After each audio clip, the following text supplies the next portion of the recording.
Diba? Kahit masakit siya sa ulo, kahit ang dami-dami ng conflict, super complicated kasi. Hindi siya hahaba or kakapal ng 10 books nang wala siyang conflict. Ano yung magpapabebe lang sila doon? Hindi.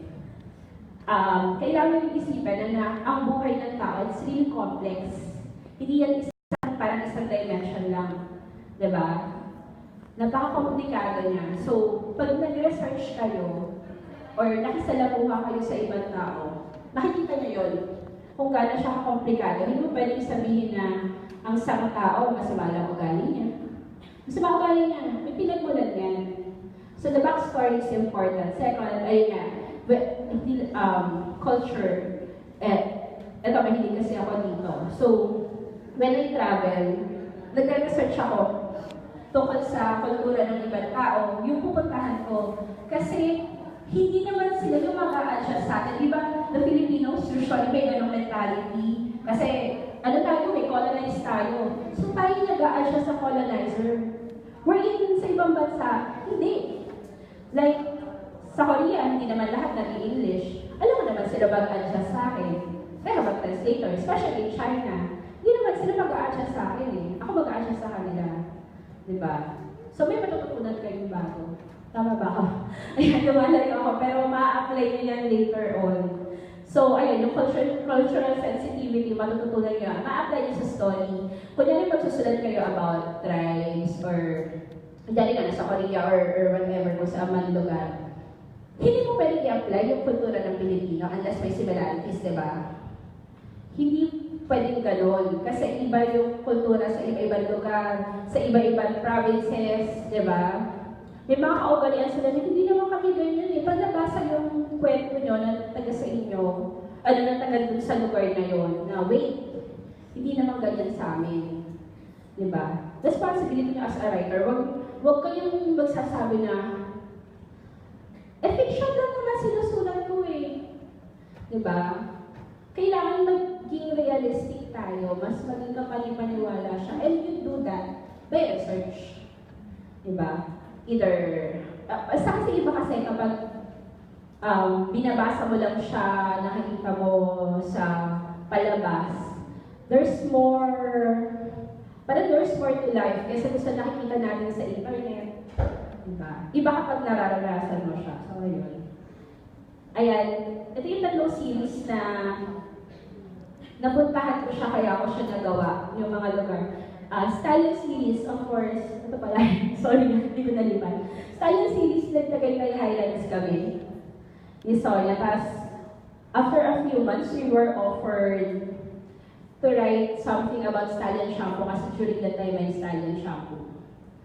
So, nagkakagulo kami ni Sonia, gusto niya ng ranch, gusto ko ng company for the shampoo. Hanggang one time yata although galing na kami Tagaytay Highlands, nagsha-shampoo yata ako nun. Siyempre Stallion. Tapos sabi, why not the writing club? Tapos sa Tagaytay siya located kasi super, it's an exclusive club eh, yung Tagaytay Highlands.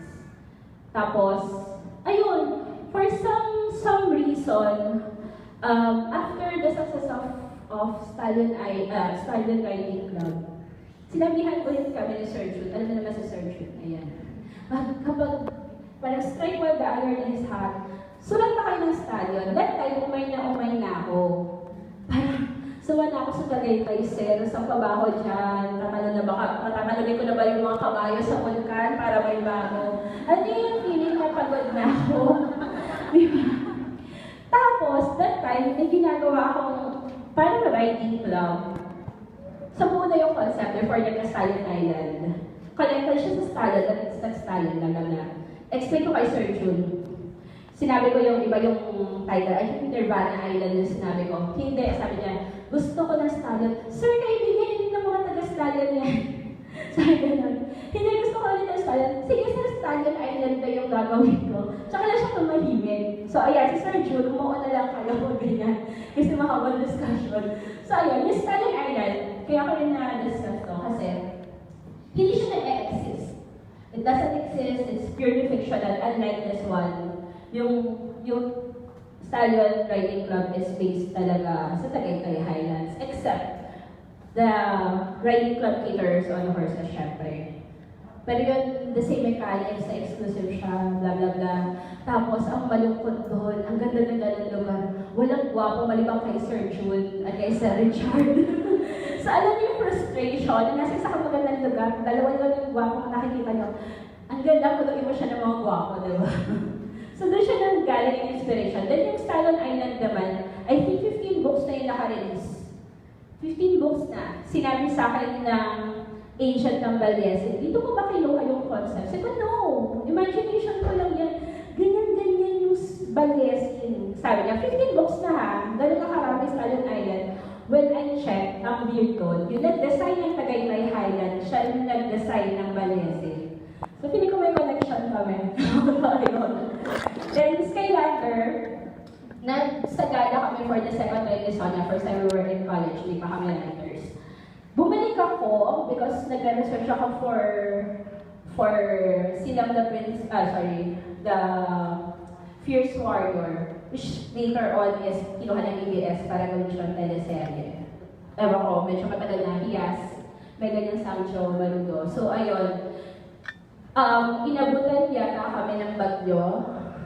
Basta may interest si Sonia, ako wala. Nangangarap lang ako nun. Inabutan siya ng bagyo.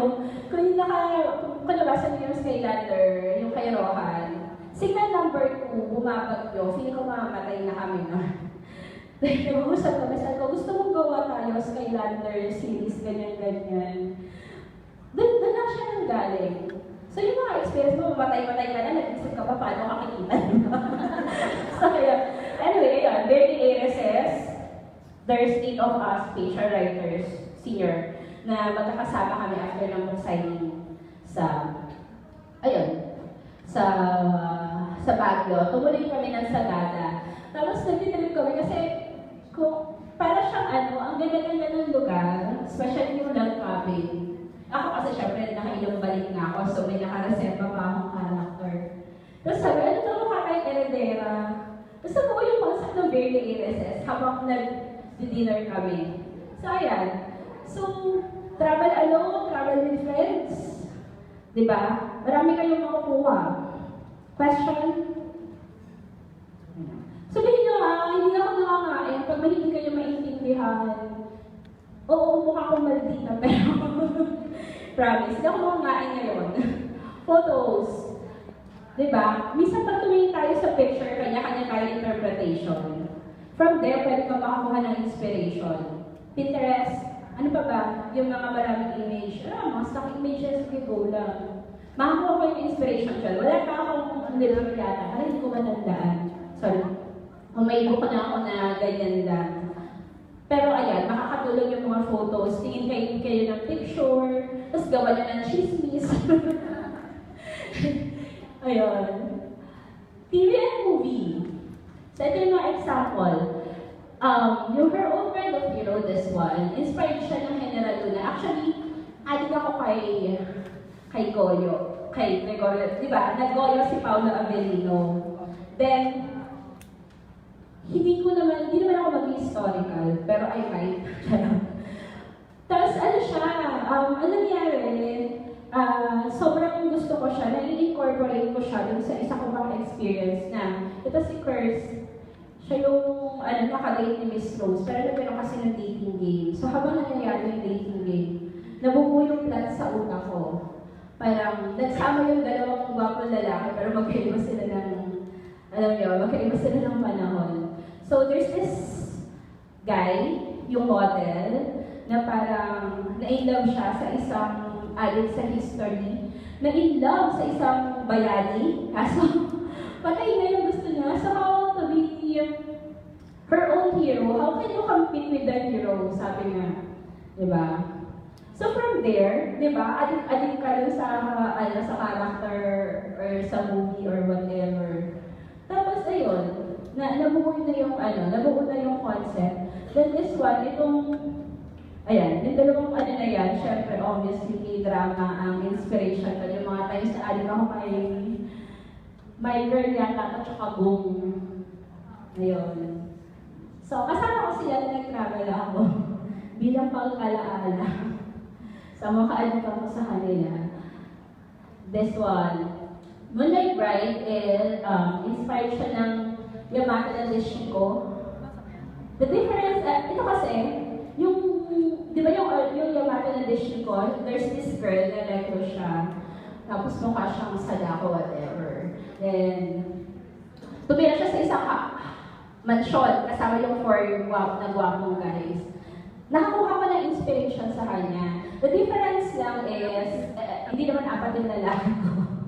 Pero yun, ang kaibahan lang kasi, yung background nila. Si ano kasi, ano na yung Sunako, si Sunako dun sa anime, na-in-love siya sa isang guy, nagtapat siya, nireject siya. So, anong nangyari nun? Ano siya, broken hearted siya, kasi sinabihan yata siyang pangit.